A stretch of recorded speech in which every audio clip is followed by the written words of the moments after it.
C'était le 12 août 2025 et Guan Jing était épuisé mais heureux. Elle venait de réaliser quelque chose que seulement environ 900 personnes dans l'histoire de l'humanité avaient accompli. Elle avait gravi le sommet du K2 et avait survécu pour le raconter. Mais alors qu'elle descendait dans la zone de sécurité dans l'obscurité, pensant à un repas chaud et à un lit douillet, elle n'avait aucune idée que quelque chose dévalait vers elle. Quelque chose qui ferait que l'ascension du K2 en 2025 remettrait en question tout ce que les experts pensaient savoir sur la sécurité en montagne. Et ce qui est arrivé ensuite à Guan et à un autre alpiniste un mois plus tôt exactement au même endroit serait tellement choquant que des équipes d'expédition professionnelles plieraient littéralement bagages et abandonneraient la montagne. Aujourd'hui, je parle des décès sur le K2 en 2025 qui sont presque incroyables. Et à la fin de cette histoire, vous comprendrez exactement pourquoi les zones d'escalade sûres pourraient ne plus l'être. Bienvenue dans Extrême. Gunjingen n'était pas une riche touriste payant pour gravir la montagne. Cette femme de 37 ans, originaire d'un petit village de montagne dans la province du Hunan en Chine, était en quelque sorte une véritable super-héroïne. Elle avait débuté comme instructrice de yoga, mais l'alpinisme était devenu son obsession. Sa philosophie était simple. Dans la vie, il ne faut rien regretter. Au printemps 2024, elle avait gravi le mont Everest avec Imagine Nepal, l'une des compagnies de guides les plus respectées au monde. Mais elle ne s'est pas contentée de le gravir. Lorsqu'elle a atteint le sommet à 8848 mètres, elle a enlevé ses gants par moins 40 degrés et a réalisé un poirier parfait pendant 22 secondes. Au sommet du mont, où il n'y a qu'un tiers de l'oxygène dont votre cerveau a besoin pour fonctionner, cette femme a fait un poirier, ce qui revenait en gros à faire de la gymnastique en suffoquant. La vidéo est devenue complètement virale sur les réseaux sociaux chinois et honnêtement, qui ne voudrait pas regarder cette petite femme parfaitement équilibrée, la tête en bas, en tenue complète d'alpinisme au sommet du monde. Voici ce qui rend sa tentative du K2 encore plus remarquable. Le K2 n'était que son deuxième sommet majeur de 8000 mètres. Elle était encore relativement novice à ce niveau d'alpinisme extrême, donc lorsqu'elle a décidé de tenter le K2 en 2025, elle passait en gros du mont Everest, qui est élevé mais relativement simple, à ce que beaucoup considèrent comme la montagne la plus techniquement difficile au monde. C'est comme passer de la conduite réussie d'une voiture de course sur une autoroute droite à tenter le Grand Prix de Monaco. Bien sûr, les deux impliquent des vitesses élevées et du danger, mais l'un est infiniment plus complexe et mortel que l'autre. L'Everest, c'est une question d'endurance et d'altitude. C'est brutal, mais cela suit un schéma prévisible. Le K2, c'est une question de compétences techniques d'escalade, d'une fenêtre météo parfaite et d'instinct de survie pur, tout cela réuni dans un cauchemar. Et d'une manière ou d'une autre, elle comptait réussir. Et c'est là que l'histoire de Guan devient vraiment incroyable et vraiment terrifiante. Parce que le K2 en 2025 n'était pas seulement dangereux, c'était apocalyptique. La région du Karakoram avait connu quelque chose que les climatologues qualifiaient d'inédit. L'hiver avait été anormalement sec. L'hiver et le début du printemps, la saison où le K2 accumule habituellement son manteau neigeux, n'ont presque rien apporté. Puis l'été est arrivé avec des vagues de chaleur records. Cela signifiait que toute la neige et la glace qui maintiennent normalement les parois rocheuses du K2 ensemble avaient fondu. Les chefs d'expédition professionnels ont commencé à décrire la montagne comme un champ de tir où des pierres détachées dévalaient constamment les pentes. Des zones stables depuis des décennies sont soudainement devenues mortelles. Petite parenthèse au milieu de ce chaos. Si tu veux faire partie de la communauté extrême, avoir un accès anticipé à nos vidéos et à des sondages exclusifs, rejoins-nous sur Patreon. On se retrouve là-bas. Les conditions étaient si mauvaises que, fait inédit, des équipes professionnelles ont quitté la montagne. Madison Mountaineering, l'une des compagnies de guides les plus respectées au monde, est rentrée chez elle après avoir atteint le camp 1. Les professionnels de la montagne ont agi pareil. Équipe après équipe a pris la même décision. Le K2, en 2025, était tout simplement trop dangereux à escalader. Mais l'équipe de Guan, Imagine Nepal, dirigée par le légendaire Mingmaji Sherpa, a décidé de rester. Vous vous demandez sans doute pourquoi l'un des guides Sherpa les plus expérimentés au monde a pris ce risque alors que d'autres professionnels fuyaient. Mais ce qu'il faut comprendre avec Mingmaji, c'est que ce n'est pas n'importe quel guide. Cet homme a gravi plusieurs fois le K2 et connaît la montagne mieux que presque tous les autres. Il surveillait de près les conditions et il savait que s'ils attendaient la fenêtre météo parfaite et avançaient rapidement, ils pouvaient réussir. En plus, son équipe avait participé à l'installation des cordes, donc il savait exactement à quoi s'attendre sur chaque section de l'itinéraire. C'était un pari calculé de la part de l'un des meilleurs dans le domaine. Et le 11 août, après des semaines à attendre la bonne fenêtre météo, ils ont enfin eu leur chance. Gann, avec le reste de son équipe, a commencé son ascension finale dans l'obscurité, sa lampe frontale perçant la nuit alors qu'elle grimpait vers le sommet de la montagne la plus dangereuse du monde. Et tu sais quoi? Elle a absolument tout déchiré. Son ascension s'est déroulée sans encombre, tellement sans encombre qu'aux alentours de 15h32, à l'heure du Pakistan, le 11 août, Guanjing se tenait au sommet de la montagne sauvage. Elle l'avait fait. Elle avait rejoint un club exclusif de moins de 900 personnes dans toute l'histoire de l'humanité. C'était et reste un exploit remarquable à célébrer. Mais voilà le problème avec le K2. Atteindre le sommet n'est que la moitié de la bataille. Maintenant, elle devait redescendre vivante. La descente a débuté comme prévu. Guan et ses coéquipiers étaient évidemment fatigués. Ils étaient dans la zone de la mort depuis plus de 20 heures, mais progressaient régulièrement, attachés aux cordes fixes et suivant le protocole de descente. D'abord, ils devaient redescendre par le goulot d'étranglement. Le goulot d'étranglement est ce couloir étroit de glace à 7986 mètres d'altitude et qui ne fait qu'environ 3 mètres de large avec une immense falaise de glace suspendue juste au-dessus. Cette falaise de glace, appelée Siroc, est en gros de la taille d'un immeuble et peut s'effondrer à tout moment sans aucun avertissement. Elle s'est déjà effondrée plusieurs fois auparavant. En août 2000, 8 alpinistes sont morts sur le K2 lorsqu'un Siroc dans le goulet s'est soudainement détaché sans avertissement, emportant toutes les cordes fixes et piégeant les grimpeurs dans la zone de la mort. Pendant la nuit, à des températures de moins 40 degrés, ils ont dû choisir entre attendre un sauvetage qui ne viendrait peut-être jamais ou tenter de descendre des milliers de pieds de terrain technique dans l'obscurité totale sans aucune corde pour les guider. La plupart sont morts gelés avant l'aube. Mais d'une manière ou d'une autre, Guan a survécu. Un pas prudent et délibéré à la fois, testant chaque prise, vérifiant 2 fois chaque mousquetonnage sur la corde fixe, elle est descendue à travers ce que beaucoup d'alpinistes expérimentés considèrent comme les 90 mètres les plus constamment dangereux de toute la planète. Ensuite vint la pyramide noire. Encore 600 mètres de descente verticale sur des rochers raides et techniques, jusqu'à environ 7300 mètres d'altitude. Cette section a fait de nombreuses victimes au fil des décennies. Des alpinistes y sont tombés, l'épuisement les poussant à commettre des erreurs qu'ils n'auraient qu'à jamais faites autrement.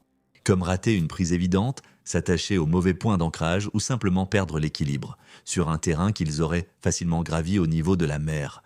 Chaque prise devait être parfaite, chaque mouvement calculé. Parce qu'un seul faux pas, un moment d'inattention, une crampe dans la jambe ou une maladresse avec ton équipement signifie que tu dévales des milliers et des milliers de pieds tout droit le long de la paroi de la montagne sans absolument rien pour arrêter ta chute. Mais Guan avançait méthodiquement, comme la professionnelle qu'elle était, testant chaque prise, restant toujours attachée, suivant les cordes fixes qui avaient sauvé d'innombrables vies au fil des années et échoué à en sauver tant d'autres. Puis, enfin, elle était complètement sortie de la légendaire zone de la mort du K2. En dessous de 7925 mètres, son corps pouvait enfin recommencer à fonctionner à peu près normalement. Son cerveau pouvait penser clairement pour la première fois depuis presque une journée entière. Ses muscles répondaient enfin à ce qu'elle leur demandait de faire, au lieu de simplement se crisper ou de s'engourdir. Au moment où ils ont atteint le camp 1 à 6065 mètres d'altitude, quelque chose de vraiment incroyable s'était produit.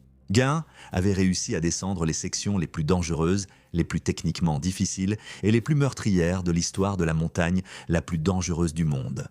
Elle avait survécu à le bottleneck où 11 personnes sont mortes en une seule journée. Elle avait franchi la pyramide noire et avait traversé la zone de la mort en toute sécurité.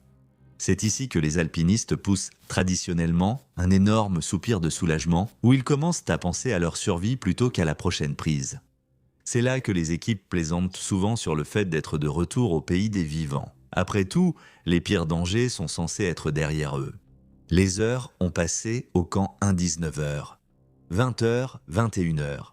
Gann et son équipe se sont reposés, ont fondu de la neige pour l'eau et pris un peu de nourriture.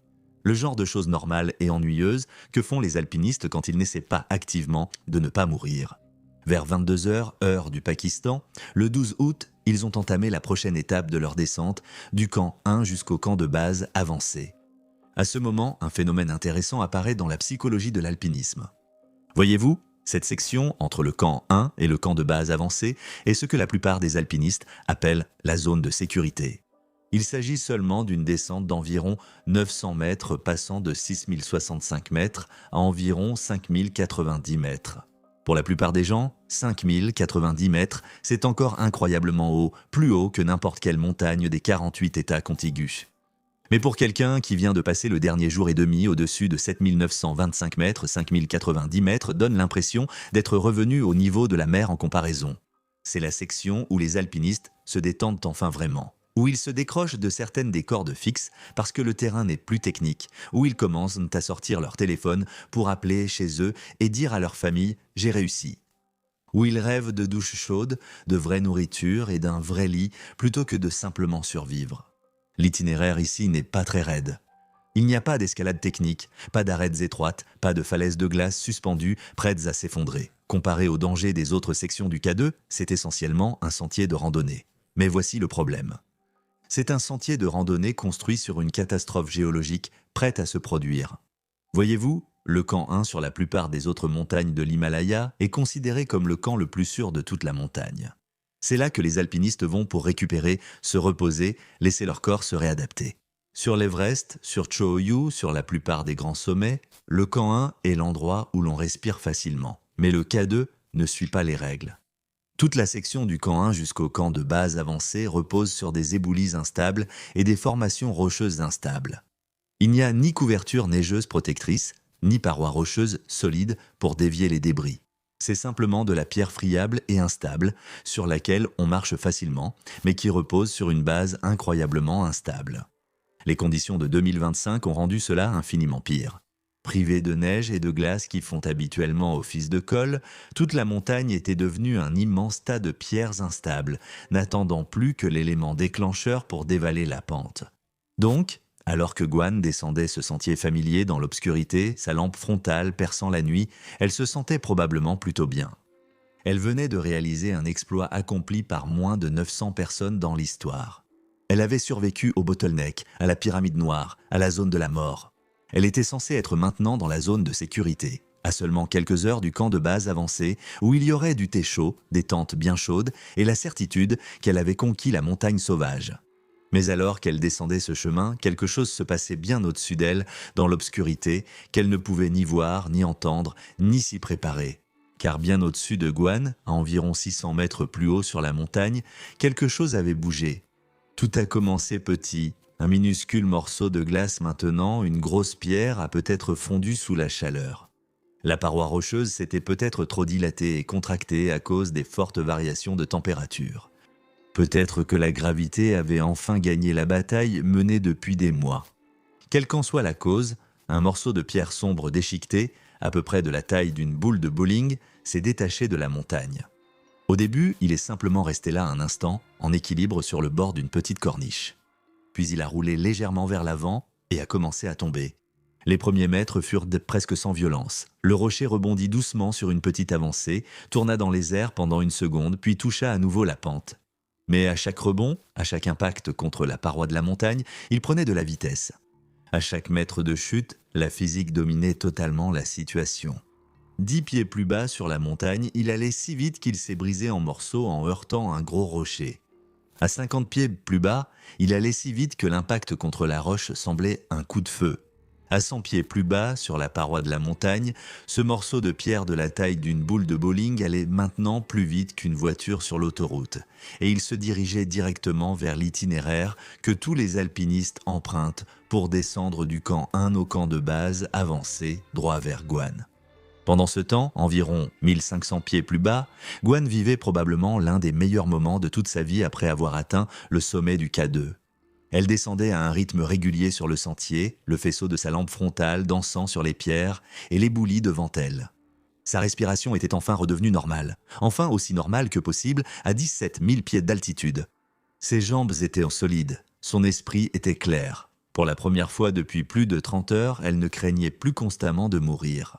Derrière elle, elle entendait sûrement les conversations discrètes de ses coéquipiers et peut-être le léger cliquetis des mousquetons et du matériel alors qu'ils descendaient le même itinéraire.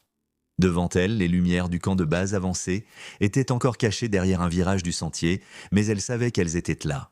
Du thé chaud, des sacs de couchage, la joie d'avoir survécu à l'une des montagnes les plus dangereuses du monde. Peut-être a-t-elle entendu des craquements dans l'obscurité, tandis que la roche se détachait de la montagne au-dessus.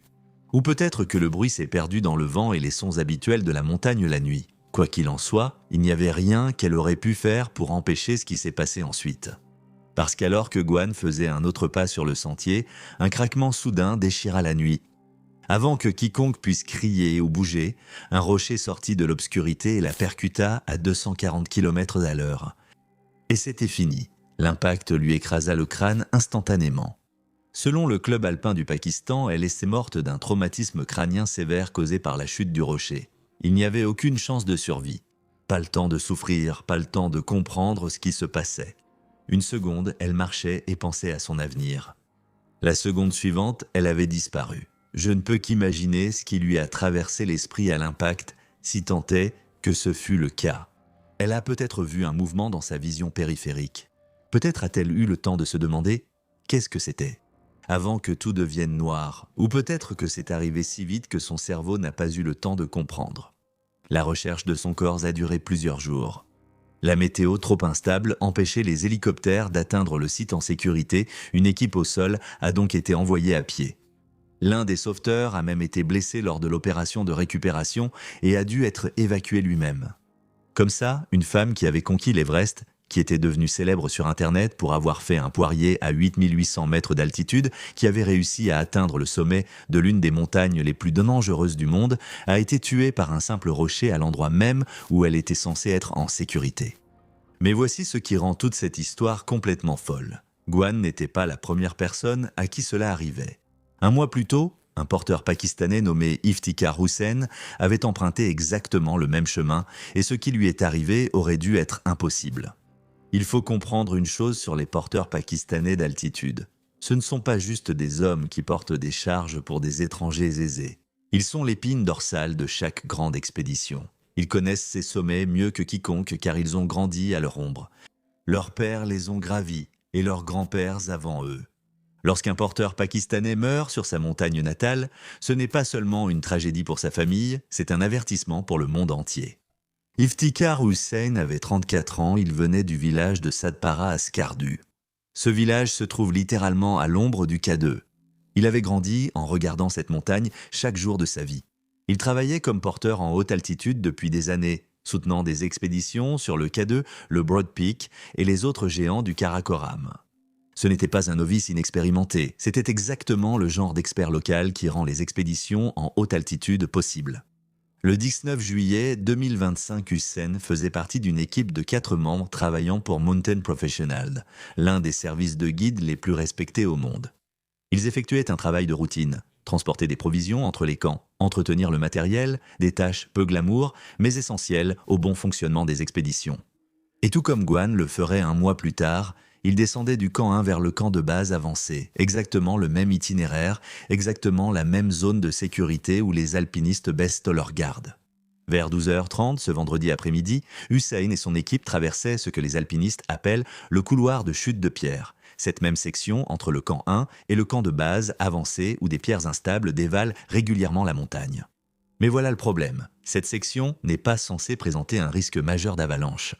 C'est dangereux à cause des chutes de pierre, mais des avalanches massives, ça n'est pas censé arriver ici. Mais le 19 juillet 2025, sans aucun avertissement, à environ 300 mètres au-dessus, l'impensable s'est produit. Une énorme plaque de glace et de neige s'est détachée de la paroi de la montagne à un endroit où les avalanches ne se produisent généralement pas. Alors que l'avalanche dévalait la montagne en grondant, elle emportait rochers, blocs de glace et débris, tout ce qui se trouvait sur son passage venant grossir un torrent de plus en plus mortel. Des milliers de kilos de matière gelée dévalaient que la pente à une vitesse incroyable, fonçant droit sur Hussain et ses 3 coéquipiers. Pendant ce temps, Hussain travaillait aux côtés de Dawa Finjo Sherpa et Dawa Geljin Sherpa du Népal, ainsi qu'avec un autre porteur pakistanais nommé Niaz Ali. Ils étaient probablement simplement en train de discuter normalement, peut-être en train de parler de la météo ou de leur famille restées au pays quand ils l'ont entendu. Ce grondement sourd et grave que tout alpiniste redoute. Le bruit de la montagne s'effondrant au-dessus d'eux. Il n'y avait pas le temps de réfléchir. Lorsqu'une avalanche imprévue vous frappe à cette altitude, on n'a généralement pas le temps de planifier quoi que ce soit. Ils avaient peut-être 10 secondes pour réagir. 10 secondes pour essayer de s'écarter du chemin de milliers de tonnes de neige, de glace et de rochers qui fonçaient droit sur eux. Dawa Finjo Sherpa a été emporté par la coulée et a été grièvement blessé, mais il a survécu d'une manière ou d'une autre. Dawa Gelgin Sherpa et Teniaz Ali ont eux aussi été emportés, mais ils ont réussi à s'en sortir avec des blessures légères. Mais Iftikhar, l'expert local, a subi de plein fouet l'avalanche et malheureusement, il n'a pas survécu. L'équipe de secours envoyée depuis le camp de base l'a retrouvé enseveli sous des tonnes de neige et de débris. Ils ont creusé frénétiquement, sachant que chaque seconde comptait, mais il était déjà trop tard. La montagne avait pris l'un des siens. Ce qui a suivi fut une évacuation désespérée qui montre à quel point ce terrain est vraiment isolé et dangereux. Dawa Finjo Sherpa, grièvement blessé mais vivant, a dû être évacué en hélicoptère vers l'hôpital de Skardou. Le temps était si mauvais qu'il a fallu plusieurs essais avant qu'un hélicoptère de l'armée pakistanaise puisse les atteindre. Le corps de Hussein a été rapatrié au camp de base puis ramené par avion auprès de sa famille dans le village de Satpara pour l'enterrement. Sa mort a laissé une épouse et des enfants qui dépendèrent des revenus qu'il tirait de son travail en haute altitude. Ces décès révèlent ce qui se passe dans les environnements les plus extrêmes de la planète. Le K2 a toujours été mortel, bien avant ces cas. La montagne sauvage était déjà la plus dangereuse de la Terre. L'Everest est peut-être plus haut, mais le K2 a toujours été plus redoutable. Des pentes plus abruptes, des tempêtes plus violentes, moins de possibilités de secours. Pendant des décennies, un alpiniste sur 4 qui atteignait le sommet ne redescendait jamais. Mais aujourd'hui, il devient quelque chose d'encore plus terrifiant. En effet, les décès sur le K2 survenèrent généralement à des endroits prévisibles. Le goulot d'étranglement, où s'effondrent des falaises de glace, la zone de la mort au-dessus de 8000 mètres, où le corps s'arrête pendant les tempêtes, ou les passages techniques, où la moindre erreur peut être fatale. La situation actuelle est totalement différente. Le changement climatique ne se contente pas de faire fondre les glaciers et d'augmenter le niveau de la mer, il bouleverse aussi les dangers de montagne les plus prévisibles en des phénomènes totalement nouveaux. La hausse des températures est littéralement en train de désagréger des parois rocheuses qui étaient solides depuis des siècles. Les schémas météorologiques utilisés par les alpinistes pour planifier leurs itinéraires depuis des décennies s'effondrent. Les zones sûres sur lesquelles les alpinistes comptent depuis des générations deviennent des pièges mortels. Voilà comment vous savez que quelque chose cloche. En 2025 seulement, une quarantaine de personnes ont atteint le sommet du K2. 40. À l'Everest, plus de 600 personnes atteignent le sommet chaque année en comparaison. Des équipes d'expédition professionnelles, après avoir investi des dizaines de milliers de dollars et des mois de préparation, quittent la montagne car elle est trop dangereuse à escalader. Quand ceux qui gagnent leur vie en prenant des risques calculés sur les sommets les plus dangereux du monde disent « Non, pas cette année, c'est qu'un changement fondamental est survenu ». Guanjing pensait qu'il fallait vivre sans regret. Elle s'est poussée à accomplir des choses incroyables, de la maîtrise du yoga à la conquête des plus hauts sommets du monde. Iftikhar Hussein soutenait sa famille grâce à son travail de porteur en haute altitude. Il faisait probablement ce que son père avait fait avant lui et son grand-père avant cela, aidant les alpinistes étrangers à réaliser leurs rêves tout en risquant tout pour soutenir sa communauté. Et tous deux sont décédés dans un endroit où ils auraient dû célébrer, pas se battre pour leur vie. Et c'est pourquoi leur mort est si incroyable. Ces morts n'étaient pas causées par la fièvre du sommet, un manque de jugement ou des risques insensés. Ce n'étaient pas des morts survenus dans les endroits où les alpinistes s'attendent à mourir. C'étaient des morts qui défiaient toutes les règles de la montagne. Alors, que se passe-t-il ensuite? Les alpinistes arrêtent-ils de gravir le K2? Acceptent-ils que certaines montagnes deviennent trop dangereuses, même pour les meilleurs grimpeurs du monde? Admettons-nous que le changement climatique rend l'ascension de nos sommets les plus difficiles impossibles. Qu'en pensez-vous? Merci d'avoir regardé et on se retrouve dans la prochaine vidéo. Restez audacieux et vivez avec courage.